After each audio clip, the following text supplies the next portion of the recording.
Are you still smiling and dialing, or trying to match and mirror tone and pace and pitch, and maybe even just looking up people online, lurking up people online before you have a conversation with them so that you can establish rapport? Well, there's a better way. I'm going to share with you the 5 critical secrets to both establishing rapport and measuring it.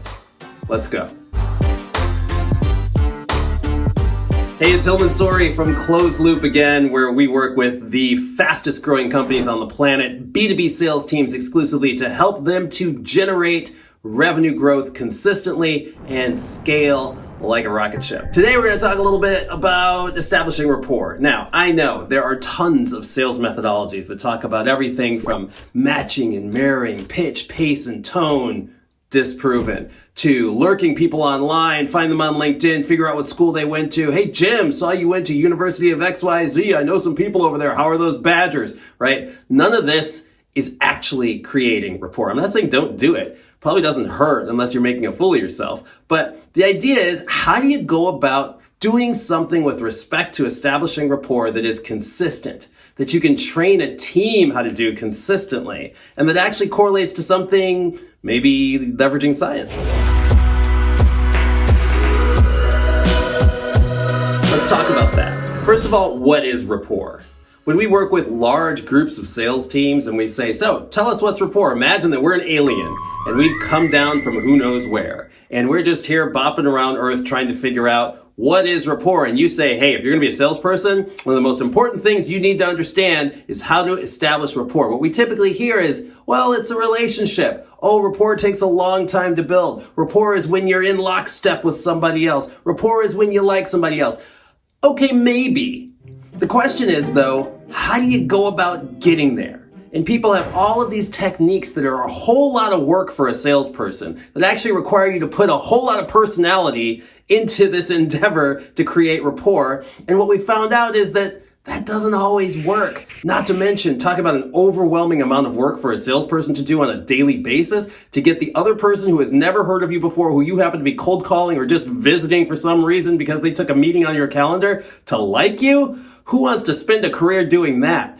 Lucky for us, there are some really smart people who've been studying neuroscience for at least the last 20, 25 years. And in the last 10 years, there have been some breakthroughs. And we've pulled together the 5 secrets for establishing rapport.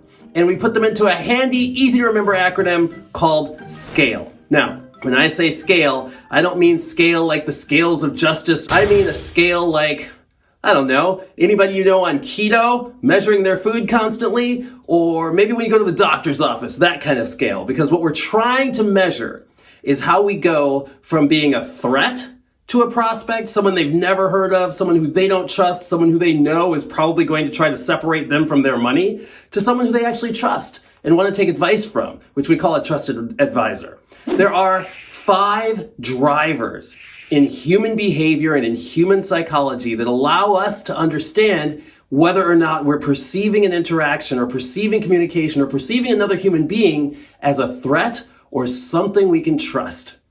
They begin with status. The S in SCALE stands for status. Status basically means this: how we view ourselves with respect to people who we consider to be our peers. Think about your neighbors. You always talk about keeping up with the Joneses. People are looking over there. Oh, Tommy got a brand new car. Oh, so-and-so's dating someone new. This other person has a new outfit. We as human beings are constantly comparing ourselves to other people who we deem to be like us, right? So this is really important because if ever we're in a conversation and the person that we're talking to is making us feel less than, then that creates dissonance. That does not create rapport, and we perceive that to be a threat. So what does that mean for a salesperson? Let's say that a salesperson, I know none of you have ever done this, but let's say that a salesperson is on the phone with somebody who might be a mid-level manager, and they need to be able to have a conversation with somebody who's a little higher up. And they say, so when do you think we could get Jane involved in the conversation? Oh man, wonk, wonk, wonk. That totally kills rapport, mostly because it's impacting that person's status. And what do? They'll lie to us and say, oh, I'm the decision maker. And then what happens when you slide a contract across the desk or when you slide a contract over via email? Oh, I got to run this thing up the flagpole. So all we want to do in establishing rapport is to create trust. You're going to hear me say this over and over. It's all about trust. It's not about being liked. It's about being trusted. So status is the first driver. The second driver is certainty. Even right now, people are thinking, where's Hilmon going to go with this? I wonder what the A, the L, and the E stands for. Because you know what? As human beings, we're constantly searching for what that next thing is going to be. And it's part of human behavior. When we came out of the caves back in caveman times, we had to know, like, that giant woolly mammoth, it was around the corner last time. If I hear this noise, I need to be certain I can get back to my cave. It's all about self-preservation. And you know what? It may seem that we're really far removed from these things, but we're not. We're still animals that operate on instinct. And if I don't have certainty in a meeting, if I don't know what the agenda is going to be or what we're going to cover, if someone calls me cold and I don't know where they're going with this conversation and how long I'm going to be stuck on the phone, you see where I'm going with this? All of these things negatively impact rapport. So we have to handle those as salespeople. We have to let people know what's to be expected in our conversations with them, even on a cold call. Hey, in 30 seconds, I can tell you why I've called, and why don't you decide if it makes sense for us to keep talking? That goes a long way, and it took me what? I speak quickly, but maybe 6-8 seconds to say? This is what we've got to keep in mind. So certainty is another key to maintaining rapport. It's another driver. The A stands for autonomy. Why is autonomy important? Because we're human beings. We like to have our own choices and make our own decisions. This is why jail exists, right? You take away someone's right to choose, and that is the worst form of punishment. So as salespeople, we have to do the same thing. A lot of salespeople try so hard to avoid getting a no. So you know what you get instead? You get a lie.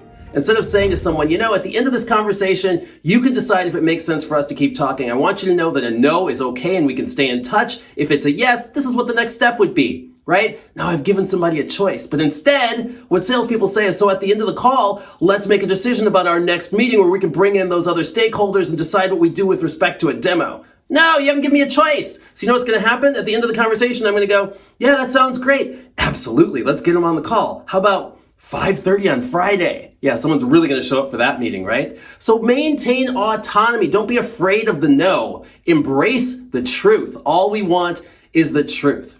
All right, let's get to the L. The L stands for likeness. Now, this is something most salespeople clearly understand. You think about likeness, you think about relevance. We like to deal with people, or we like to purchase products, or we like to commit ourselves to things that we deem to be like ourselves, right? The advertising industry is completely filled with likeness. They're showing us people who are just like us. A soccer dad gets out of a Prius with his kids going to play soccer, and we think, hey, I'm a soccer dad. I got kids. I like soccer. I'm going to go buy a Prius, right? Being a little facetious, but that's how advertising works. They try to show you people like you. It's demographic matching. No different in sales. So when we're talking to our prospects, we want to make sure that we're talking about things that are relevant to them, things that are like them. This doesn't mean that I need to be liked. Of course, we don't want to be disliked, but we don't have to strive so hard to make friends. We instead have to show people that the things that we are selling, the solutions we provide, are usable by companies like them, by people in their job role, by people who are challenged by their specific use case, by people who might be in their industry. This is the world of likeness, and as we create likeness, we create rapport. What does the E stand for? The E stands for equity. And what equity means is basically fairness. We like to have fair deals. We don't like to feel as though we've been pushed into something. We don't like to feel as though someone's asking something of us that's completely unfair. We like to know that, hey, I give somebody a little bit of my time. They give me a little bit of information. That's a fair exchange. We can march on to the next step or decide whether or not it makes sense, right? So we never want to be in a position where we're taking away fairness and equity from the equation. That's the E. So those are the scale drivers, the way we go about establishing and measuring rapport. Now, what do we mean by measuring rapport? Here's the coolest thing, and this is the bonus tip. If you look in your pipeline at deals that may have stalled, at prospect behavior that isn't what it once was, what we always hear when we ask a room full of people is we say, how do you know when you've lost rapport? They say, you start getting one-word responses. They stop responding at all. They ghost your meetings. They don't keep their commitments, right? All of these are things that we've all come to understand probably mean that we've lost rapport, right? Well, here's the beauty. Now that you have a mechanism, a framework for understanding what rapport is built based upon, you can identify what went wrong. So maybe if someone has skipped out on a meeting, it's because they weren't certain what was going to be requested there. Maybe if they didn't bring in their peer, it's because you impacted their status. Maybe if they haven't taken action on an email, it's because you didn't create likeness in that email to help them understand why this would be relevant to them. You get where I'm going with this? So it's twofold. Scale is used to establish rapport, and scale is used to measure rapport in your pipeline. Have fun with it. You don't have to smile and dial. You don't have to lurk people online. You can use science to achieve your sales mastery. If you like this video, give it a thumbs up. If you are growing a B2B sales team, be sure to hit subscribe. And you know what? In the comments below, let me know how you've used these scale drivers in your own B2B sales practice. We'll see you next time.